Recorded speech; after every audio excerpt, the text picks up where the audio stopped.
Hello everybody and welcome to this Hangout Thursday afternoon at 4, and today I'm absolutely delighted that I've got with me Suzanne MacDonald-Carr. She's rushed back from several meetings today, so it was touch and go whether she was going to be able to make this, but here she is.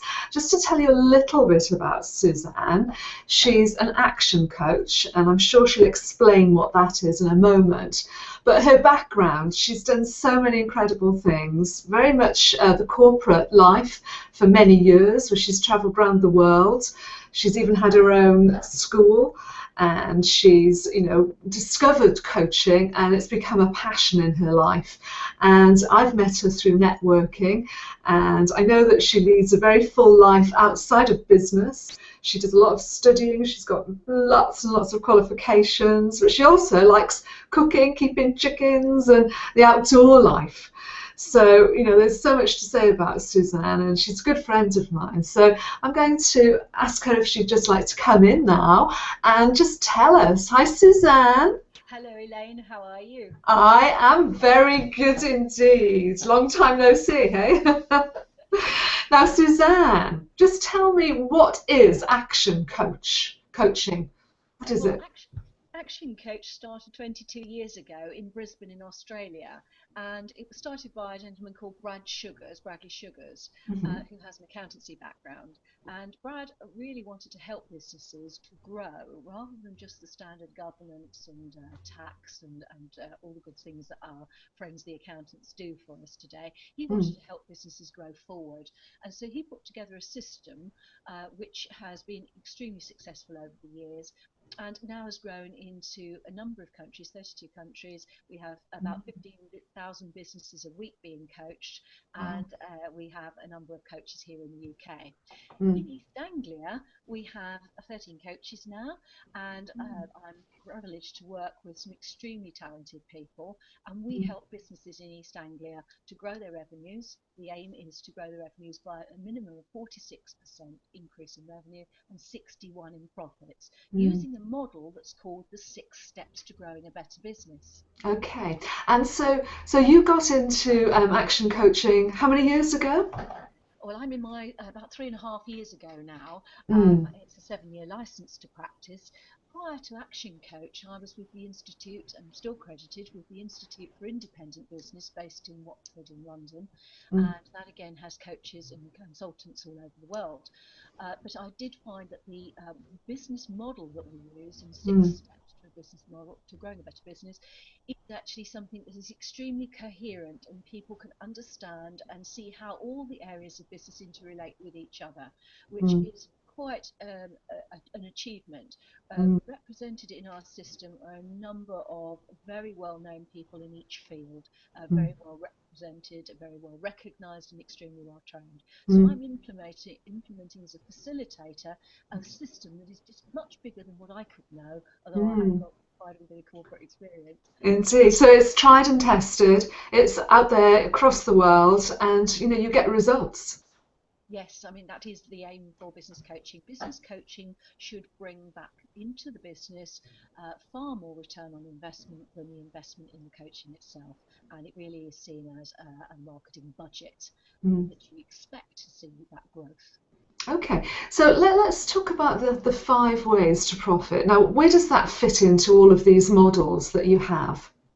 Well, the 5 ways is our business chassis, Elaine, and what that really means to the other people outside who haven't heard of Action Coach before is it's our way of looking at sales and marketing, which is a statistical model that allows us to grow that business revenue by the percentages I've talked about before. It's 5 areas. There are 3 areas really that are outcomes in a business. The number of customers you have, the revenue that you have, and also the gross profit that you have. Now, something has to happen for those things to occur. You have to have prospects or suspects. Yes. You have to have leads. You have to convert those leads over. Yes. And then once you've converted those leads over, we have to keep those customers for a lifetime. whatever size the business it is and whatever type of business in any industry sector. And many people forget that customer service delivery means that if they get it wrong or don't get it perfectly right, that the customers won't buy again from us. So therefore, you can't have a growth in your average value sale each time someone comes and touches the business and engages with the business. You can't have a average value transaction costs growing each time they come across to touch the business with a new piece of work. Our customers really are just often referred to as customers. In Action Coach, we refer to them as shoppers the first time, and then when they've engaged the second time with us into customers. Right. Customers, they become members of our community and what we do. They start to appreciate how we work and what we can do for them, and it becomes a growing relationship. So it's not just the acquisition cost of a client that's important, it's how long we can continue to work with them. So you're looking at each of the 5 areas then, and you take each of them in turn. Do you start in a particular place? It really is a number of ways we can look at it for different industries. But in reality, why would anybody sell more of what makes them the least margin?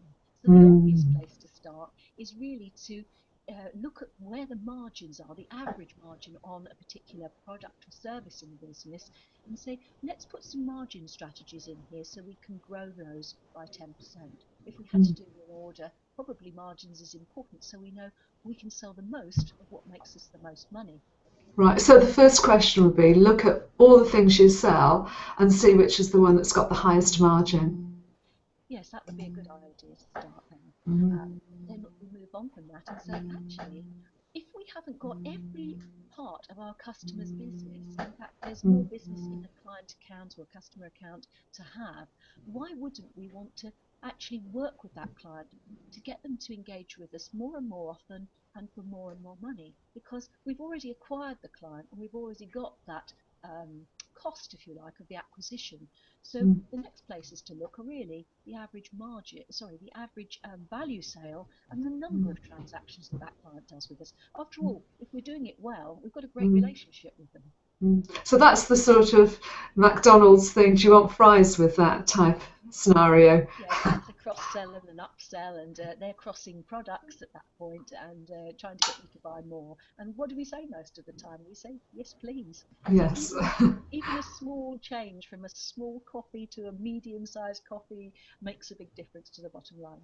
Yes, because I know when you add up all the changes, the 10% on each of those 5 ways, it can make dramatic difference to a business, can't it?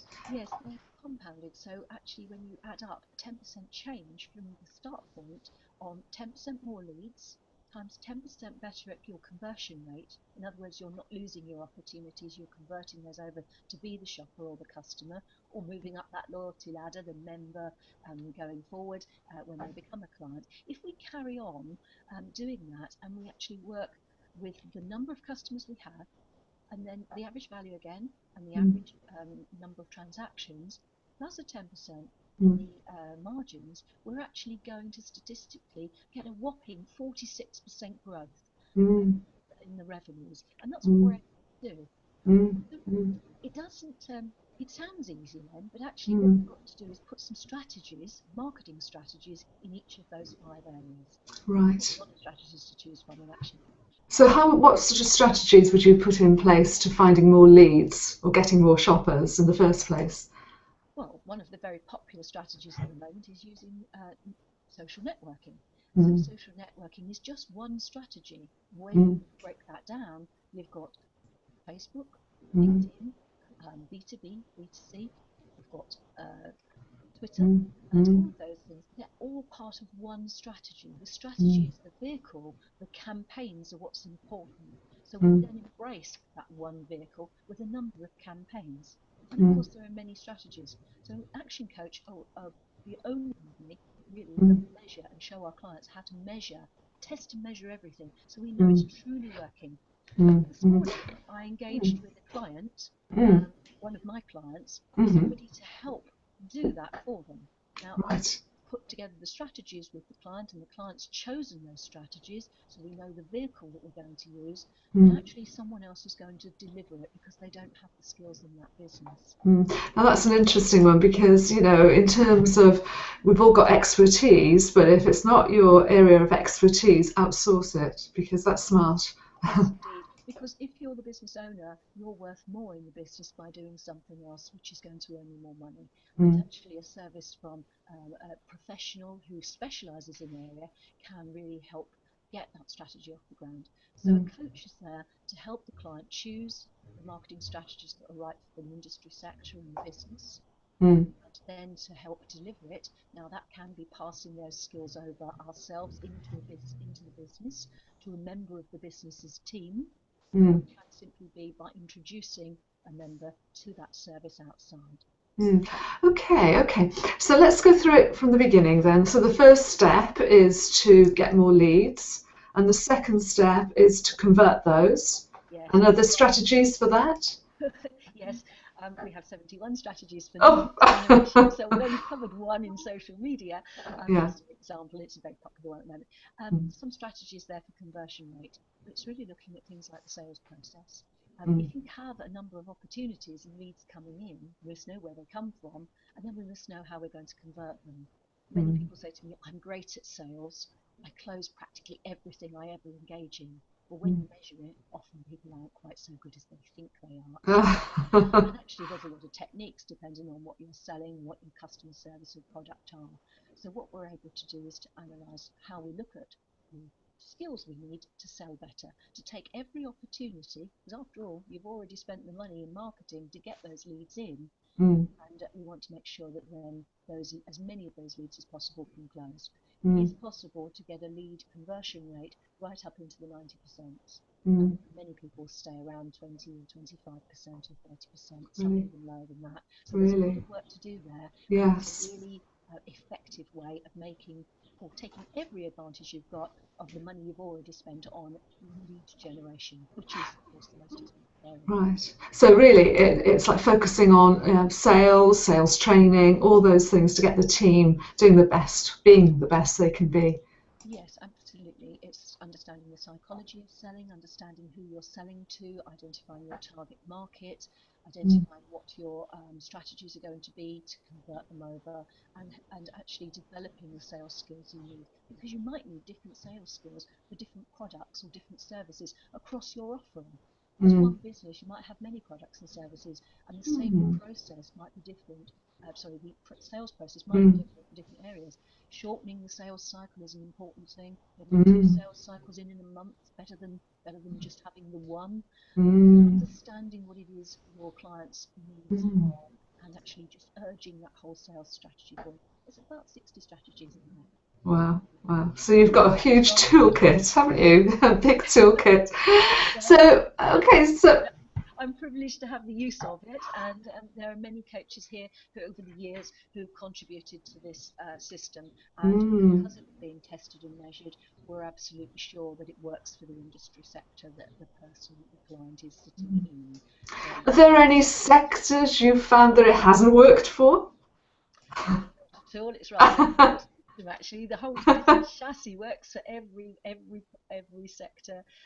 It may have a slightly different balance. It depends on the size of the company, the age of the company, the cycle itself of the economic cycles, the other pests that are out there that are affecting that particular industry sector. So yes, it never not works as long as we implement it. Yeah. Now tell me, what did you mean by pests? You dropped that little bit of jargon in there. What's that? It's jargon, isn't it? When we look at what affects a business, the business is sitting in an economic cycle, it's sitting in an industry sector, and there are certain things that come along that might affect the business that isn't within the business. So it's not an internal activity, it's actually something outside that the business owners can't see is coming along to affect the business. And we call them pests because they stand for political, economic, social or technological trends. So if something was changing in the EU that affected logistics, for example, we'd want to know about it because it might well affect how we then operate within the business, how we sell, what we're able to do, particularly how we market. So there'll be limitations put on the business. We really need to understand who the pests are. Indeed. Okay, so there we are. Now we've done the shoppers, getting the leads in and converting, and the margins. What else? Well, it's all about the loyalty again. So when we touched on it before, I talked about shoppers and customers and then members. Actually, there's a couple of more elements to that loyalty ladder. We want to understand how we can actually create not just that community of members, but how the members themselves, once they're part of our business and we understand their business, how they become even more loyal. We go to advocates next, because advocates normally are people that would tell other people about you. They'll say, yes, that's great. Yes, that business is good. That service is good. That product is good. Excellent customer service. So we want to create advocates within our own customers, because what better, as we know from networking and Business Network International, than a referral from somebody? A referral from somebody we trust and respect in business. That has credibility. When we get a referral like that, we know very well that it's going to be easier, if you like, to acquire that person as a client. So we want to create that credibility, and we want our customers to help us get more people like them involved in our business. The last area, apart from advocates, of course, is the raving fan. Now, this is the person that actually does the sales for you. So guess what happens to your marketing budgets? You might need a bit less. You might need the same, but actually we want to market enough to generate what we need to budget for profit. We absolutely want to know what our sales targets are and how easily we can get there. And of course, our loyal fans, our raving fans of the business, will help us do that. So then we don't have to spend quite so much money on going to the open cold market and trying to get leads in that way. So, I mean, it is about measuring, because something that's measured is more likely to be achieved, isn't it? You know, and I think you focus a lot on the numbers. Yes, we do. And even in the days before I was a coach and I was a vice president of sales, I worked very, very closely with my CFO in America and also my finance directors in the UK. It's vitally important when we look at sales to realise that it's totally related to money and numbers. And it's about how those things relate to each other. So, yes, I'm extremely keen to test and measure everything, and I know every action coach is. It's the way that we know that things are working. It's the way that we don't get any surprises in cash flow. It's the budget for profit. Therefore, we've always got money to be in the business to be able to do the next thing. We do happen to be a business that suffers from, if you like, seasonal peaks and troughs, and there's no way of minimising those. There's always some things we can do. Then we know that we've got enough money to carry the business through. And how long typically do you spend with a client coaching them? There's a number of programs within Action Coach. There's pretty much something for every size of business, Elaine. Everything from a book club for reviewing the books that are written that Brad wrote according to the various elements of the system. There's a number of books there. They all start with instant cash flow. So we know the 5 ways. Yes. Book that's related to 5 ways if anybody's interested. Cash Flow by Bradley Sugars. Right. It's available on Amazon. We've got Instant Team, Instant Systems, Instant Profit, Instant Advertising. So there's lots of books that people can have that help them get the tips they need. But what that won't do is it won't help them implement the tools. The way we implement tools with our clients is to do 2 major programs. One is called Group Coaching, which is called Action Club. One is called Face-to-Face One-to-One Coaching, and there are 4 programs there. Dependent on the size of the business, dependent on the number of people involved in the business that we'll be working with, there's solutions pretty much for everyone. And so I can work with a startup, a micro, a good size SME, to about 25 million for a startup. So there's a wide selection there. And also bespoke programs as well. And of course, you've got an opportunity for anybody listening in today to get in touch with you about special funding that's available right now.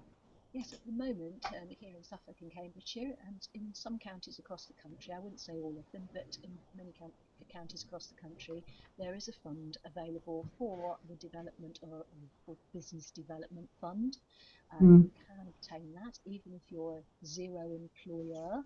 The idea is that the government have recognised that a successful business will require extra pairs of hands. Mm. On average, that might work out to 2.7, they say, across the next 3 years. So what we're Right. doing is using the government's money, obviously Mm. that's the viewers' money because they've paid their taxes, Uh-huh. redirecting the government's funds to help businesses have a business development fund, which can Mm. help them do action planning, which is Mm. 90-day planning, 1-year planning, 3-year plan, then into packages to help them develop Mm. their sales processes, focusing on the 5 ways. And the third stage is often that we look at systems and team and recruitment. Mm. So that money can be used for that. It's a simple application process. Your coach Mm. will, all your coaches across the country will know about the Growth Accelerator Fund. We have access to the completing the forms and our growth managers. We don't allocate the funds. The groups that are Mm. responsible for managing that do. And once they have a scope document in place, they award the Mm. fund, and we go ahead and deliver. Normally, that means there's about 4 to 5 months worth of coaching, Uh-huh. depending on the program, available from the fund. Mm. Going on from that, there's Leadership and Management Skills Fund available, which is a matched funding. An amount of money Mm. put up by the company is matched by the government pot of money, which Mm. really helps the client or potential client understand that they can get started with coaching to help their cash flow, and that they will then remain on the program for Mm. between 12 and 14 months. I see. Well, I must admit, having a coach has really helped me. I think it means that you're accountable as well, because you can read all the books, but unless you say, I'm going to do this and have accountability of somebody checking up on you, maybe it's not going to happen for you. That's true, and I think even I have a coach. Yeah. I take my own medicine, Mm. and it's a really important thing to me. In fact, my coaching course this evening, after we finish today, Mm-hmm. I'm going to really enjoy spending my hour with my Mm. coach, who's going to find out how I feel, what I'm Yes. doing, whether I've Mm. done what I committed to do. In terms of Mm. accountability, how I'm moving my business forward. This isn't about examining whether I did a task or not. This is about whether I achieved what I said I'd achieve to change my business this week, and Yes. it goes on. So if I didn't believe in it passionately myself, how would I be able to work well with my clients? I wouldn't want to work without a coach. I mean, in a minute, Suzanne, I'm going to ask you to tell me what your favourite phrase is or your saying that you love. But I'm just going to say that Action have got this whole idea about above the line and below the line, and keeping things positive and not blaming anything that happens to you to someone else. It's all your decision, your attitude that can take you forward. So I like that aspect of it. So if I was to say to you, Suzanne, then, what is your favourite phrase or saying that keeps you going? What would it be? Onwards and upwards. Ah, I okay. think I fancy myself as that little green space hero, Yeah. Buzz Lightyear. Okay. And I've used it throughout my life because actually in Mm. business we know we have lots of challenges, and Mm. sometimes that positive attitude is the thing that keeps us going. We have Mm. to remember to be positive. Mm. You touched on above and below the line. We call that the line of choice. You can Mm. choose to blame people. You can choose to make excuses. You can actually deny that something is happening. So you're in bed. That's the acronym for blame, Mm. excuses, and denial. And above the line of choice means that we take ownership, we are accountable, Mm. and we are responsible. And so that's the OR, that's the acronym: ownership, accountability, and responsibility. So we're rowing forward, we're growing our businesses forward. Mm. So I love that. But I like to try and live my positivity Mm. by something called The Secret, which is based on the law of attraction, which Mm. equally has a relationship back to quantum physics. We're Mm. energies, and I really like to be positive. How could I be a good coach if, one, I wasn't able to deliver a great system, Mm. and be an unreasonable friend sometimes when Yes. people don't want to, can't quite see how they might make those changes. Sometimes we have Mm. to be an unreasonable friend. Mm. But as you say, the accountability and the ability to have a sounding board is so important. So it's Absolutely. about it isn't just about transactional coaching, changing the business, making changes, implementing things. It's about transitional coaching, which is about getting people to see a different way. Because if we think differently, our being and our thoughts, and then if we do actions which are perhaps different, then we will have the results which are going to be great. So be great, you'll get great, because thoughts become things. That's what I always say. Thoughts become things. That's my other phrase. Oh, I like that one. That's one of my favourite too. So, Suzanne, thank you ever so much for joining me this afternoon. It's been great. And what we'll do is put up links to how people can find you on your website. And, if you've got anything else you'd like to share, then please send me that and I can upload that too. So I really appreciate your time. Now, next week, I have got Rachel Henke, who is going to be coming along and talking about magnetic branding. And she's a big fan of The Secret and the Law of Attraction. So please join in next week, because she's a very dynamic woman who will be inspirational. But Suzanne, thanks again. Put you on the screen one more time. Thank you very much. Thank you very much, Elaine. Look forward to seeing you soon. Okay. Bye for now then. Bye. Goodbye, everyone. Bye. Bye, everyone.